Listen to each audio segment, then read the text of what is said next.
మంచిది ప్రియమైన దేవుని సంగమా, దైవజనమా. ఒక మాట చదవాలని ఆశపడతా ఉన్నాను. ప్రతి ఒక్కరికి ఉదయకాలపు శుభములు, అదేవిధంగా నూతన సంవత్సరపు శుభాకాంక్షలు ప్రతి ఒక్కరికి తెలియజేస్తా ఉన్నాను.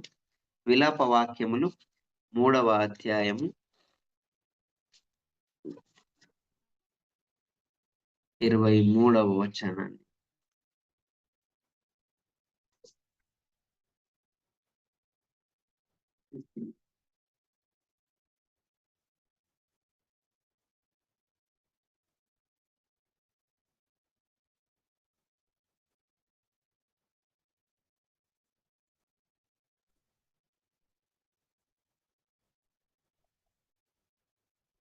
చదవాలా బ్రదర్? నేను చదువుతాను బ్రదర్. ఓకే. 3వ అధ్యాయము 23వ వచనాన్ని చదవాలి. అనుదినము నూతనముగా ఆయనకు వాత్సల్యత పుట్టుచున్నది.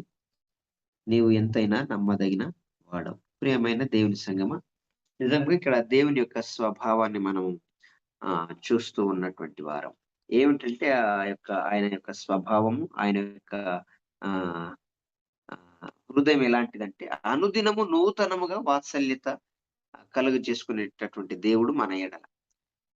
ఎందుకంటే ఈ యొక్క నూతన సంవత్సరంలో ప్రతి దినము దేవుడు మనను కూడా ఎలా ఉండాలని ఆశపడతా ఉన్నాడు అనేటటువంటి ఒక మాట. ఎందుకనగా దేవుడు కూడా మన స్వభావం ఎలా ఉండాలని కోరుతా ఉన్నాడంటే ఆయన వలే ఉండాలని కోరుతా ఉన్నాడు. అందుకొరకు ఆయన ఆహ్, తన యొక్క పరలోకమును వీడి భూలోకానికొచ్చింది కేవలం నీ కొరకు, నా కొరకు, నిన్ను నన్ను మార్చాలనేటటువంటి ఆ ఉద్దేశం, తన వలే చేసుకోవాలని, తన యొక్క స్వభావాన్ని మనం ధరించుకోవాలనేటటువంటి ఉద్దేశంతో భూలోకానికి రావడం జరిగింది. ఈ యొక్క నూతన సంవత్సరంలో దేవుడు మన నుంచి ఆశించేటటువంటిది, దేవుడు మనకి ఇవ్వాలని కోరుకునేటిది ఏమిటంటే ఆహ్, బైబిల్ గ్రంథంలో నూతన స్వభావము మీకిచ్చెదను. యెహెజ్కేలు గ్రంథం 36వ అధ్యాయం 36వ వచనం, 26వ వచనం. యెహెజ్కేలు గ్రంథం 36, 26. నూతన హృదయము మీకిచ్చెదను, నూతన స్వభావము మీకు కలుగజేసేదను. ఎందుకు నూతన హృదయాన్ని ఇస్తా ఉన్నాడు? ఎందుకు నూతన స్వభావంను కలుగజేస్తా ఉన్నాడు? అని కనుక మనం ఆలోచన చేయగలిగితే, ఆయన స్వభావం వలె, ఆయన హృదయం వలె మన హృదయం ఉండాలి. ఎందుకనగా ఆయన అనుదినము ఆయన యొక్క వాత్సల్యత నూతనముగా, దినదినము నూతనముగా పుడతా ఉందట. కనుక మన హృదయం కూడా ఎలా ఉండాలని ఆశపడతా ఉన్నాడు దేవుడు అనంటే, మన హృదయము ఎల్లప్పుడూ నూతనమైనదిగా ఉండాలని ఆశపడతా ఉన్నాడు. ప్రతిదినము నూతనముగా ఉండాలని ఆశపడతా ఉన్నాడు. ఎందుకు హృదయం నూతనముగా ఉండాలని సెలవిస్తా ఉన్నాడనంటే, హృదయంలో నుండి అనేకమైనటువంటి ఆలోచనలు వస్తా ఉంటాయి. ఈ యొక్క హృదయము నిజంగా 17వ అధ్యాయము 9వ ప్రకారంగా ఇది చాలా చెడ్డది అని, పాప హృదయం అని అక్కడ సెలవిస్తా ఉంటాడు. కనుక మన హృదయము చాలా మారాలని, తన హృదయం వలె ఉండాలని ఆయన ఆశిస్తా ఉన్నాడు. సామెతల గ్రంథము 19వ అధ్యాయము 21ని గనక మనము ఆలోచిస్తే, సామెతల గ్రంథము 19వ అధ్యాయం 21. ఈ హృదయాన్ని దేవుడు నూతనమైనదిగా ఎందుకు చేయాలనుకుంటా ఉన్నాడు? ఈ హృదయమైన దానిని నూతనమైనది ఎందుకు చేయాలనుకుంటా ఉన్నాడంటే, ఎందుకంటే 19వ అధ్యాయం 21వ వచనం. నరుని హృదయంలో ఆలోచనలు అనేకములుగా పుట్టును. ఒక మానవుని హృదయంలో, తన హృదయంలో నుండి ఆలోచనలు ఎన్నో వస్తా ఉంటాయి. అవి ఎప్పుడైతే దేవుడు తన హృదయాన్ని మారుస్తాడో, ఒక మానవుని హృదయాన్ని మారుస్తాడో, మార్చినటువంటి హృదయంలో నుండి దేవుని ఆలోచనలు వస్తాయనేటటువంటి ఉద్దేశం. దేవుడు మానవుని హృదయంలో నూతనమైనటువంటి ఆలోచనలు పుట్టించాలనేటటువంటి ఉద్దేశంలో దేవుడు ఆ హృదయాన్ని మార్చాలని అనుకుంటా ఉన్నాడు. కనుక ఈరోజు కాన్ఫరెన్స్ లో ఉన్నటువంటి వారమైన మనం అందరం ఒక నూతనమైనటువంటి హృదయంతో, ఎందుకనగా ఈ నూతన సంవత్సరంలో దేవుడే తన యొక్క అనుదినము ఏం చేస్తా ఉన్నాడంటే, తన వాత్సల్యతను నూతనంగా చేసుకుంటా ఉన్నాడట. నా బిడ్డలకు ఎలా నా వాత్సల్యతను చూపాలని ఒక నూతనమైనటువంటి వాత్సల్యతతో ప్రతిదినము నూతనమైనటువంటి వాత్సల్యంతో మనల్ని ప్రేమిస్తా ఉన్నాడు. ఆ రకముగా మనం కూడా నూతనమైనటువంటి హృదయం కలిగి మనం కూడా అందరిని ప్రేమించాలనేటటువంటి ఉద్దేశంతో, దేవుని యొక్క స్వభావాన్ని మనం కూడా ధరించాలనేటువంటి ఉద్దేశంతో దేవుడు నీకు నాకు ఆ యొక్క హృదయాన్ని ఇవ్వాలని ఆశపడతా ఉన్నాడు. నూతన హృదయాన్ని ఇవ్వాలని ఆశపడతా ఉన్నాడు. 2025 సంవత్సరంలో నిజంగా నేను అంటే నాకు వచ్చినటువంటి ఒక ఆలోచన ఏమిటంటే, మానవుని ఆలోచన ఎలాంటిది అనంటే, ఇది సరేలే అనేటటువంటి అనుకునేటటువంటిది.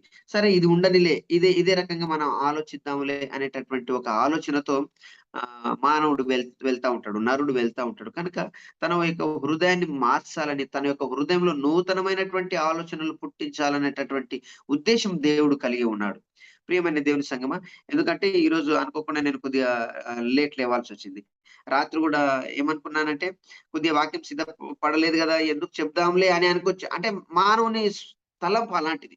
మానవుని స్వభావం అలాంటిది. కానీ దేవుడు అంటా ఉన్నాడు, మనల్ని ఎలా ప్రేమిస్తా ఉన్నాడంటే ఒక నూతనమైనటువంటి వాత్సల్యతతో, తనకు తానే అనుదినం నూతనంగా తన వాత్సల్యతతో పుట్టించుకుంటా ఉన్నాడు. కనుక మానవుని హృదయం కూడా మారాలని, తన యొక్క హృదయంలో నుంచి నూతనమైనటువంటి ఆలోచనలు రావాలని దేవుడు ఉద్దేశిస్తా ఉన్నాడు. ప్రియమైన దేవుని సంగమా, అందుకొరకు 2వ కొరింథీయులకు రాసిన పత్రిక 5వ అధ్యాయం 17వ వచనంలో ఒక మాట ఉంటది. నూతనమైనటువంటి సృష్టి అని. ఎవరైతే దేవుని యందు ఉంటాడో వాళ్ళు నూతనమైనటువంటి సృష్టి అని దేవుని యొక్క వాక్యం సెలవిస్తా ఉంది.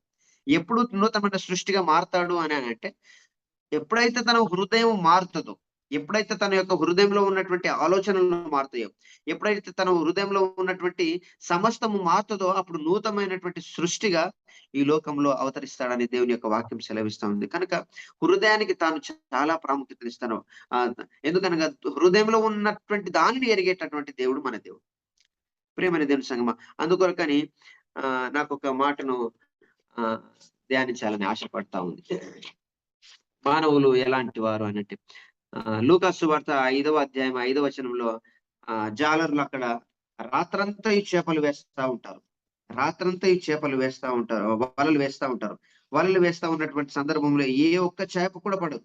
ఎందుకంటే వారు అనుకుని ఉండొచ్చు, ఇది మేము ప్రతిదినం వేసే ప్లేసే కదా, ప్రతిదినము మేము ఈ యొక్క వేటకు వస్తా ఉన్నాం కదా, చేపలు ఎక్కడ దొరుకుతాయి, అక్కడ దొరుకుతాయి అనేటటువంటి ఆలోచన కలిగి ఉండొచ్చు. కానీ దేవుడు ఎప్పుడైతే వారి పడవలోనికి వచ్చి ఎప్పుడైతే వారికి చెబుతాడో, ఇక్కడ వేయండి అని అన్నప్పుడు వారు దేవుని యొక్క మాట చొప్పున, నీ మాట చొప్పున అనేటటువంటి పదాన్ని మనం అక్కడ చూడగలుగుతాం. నీ మాట చొప్పున మేము వేస్తాం అనేటటువంటి పదాన్ని ఒక మాట చదవాలని ఆశపడతా ఉన్నాను.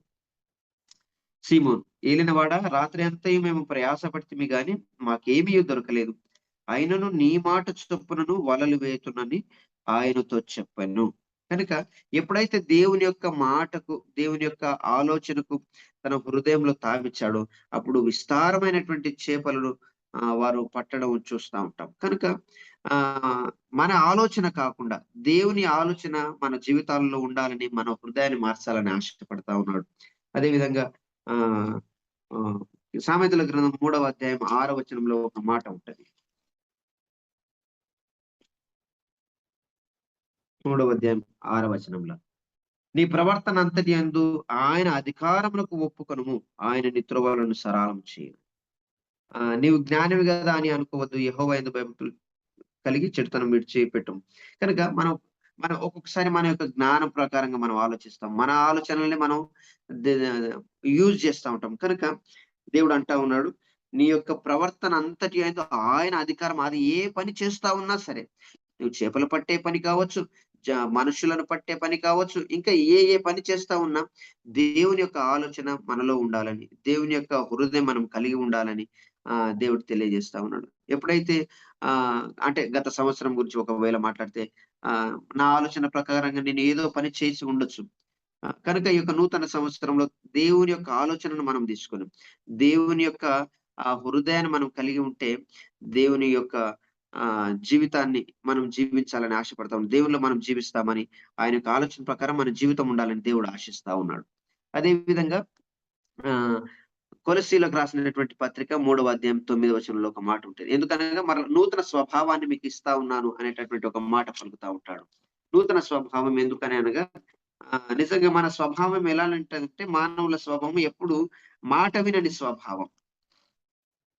తులసీలకు రాసిన పత్రిక 3వ అధ్యాయం 9వ వచనం. 3:19.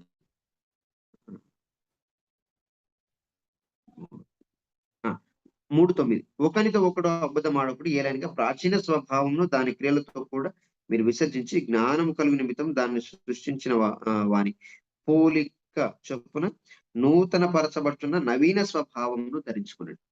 సో కనుక మానవుని స్వభావం వాని యొక్క ఊహ అందుకొరకే ఆదికాండము 3వ అధ్యాయం 6వ వచనం 6వ అధ్యాయం 6వ వచనంలో ఒక మాట చెప్తాడు.